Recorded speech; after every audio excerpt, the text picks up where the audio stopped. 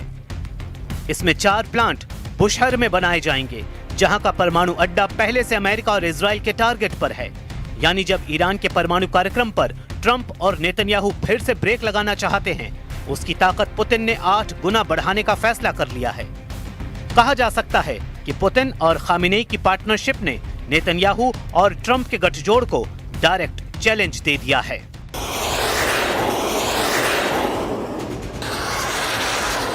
ये खबर इसलिए भी बहुत बड़ी है क्योंकि जिस वक्त ईरान की मिसाइलों का खौफ पूरे इजराइल में फैला हुआ है, जब ईरान के परमाणु कार्यक्रम की टेंशन में पूरा व्हाइट हाउस घिरा हुआ है, तब पुतिन और खामेनेई की परमाणु डील ने ट्रंप और नेतन्याहू को बुरी तरह डरा दिया है।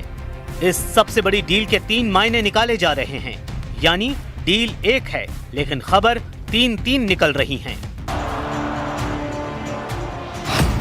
पहली खबर, इस डील ने नेतन्याहू के पैरों तले जमीन खिसका दी है। दूसरी खबर, इस डील ने ट्रंप को बता दिया है कि उनका ईरान को कुचलने वाला प्लान पूरी तरह ध्वस्त हो चुका है।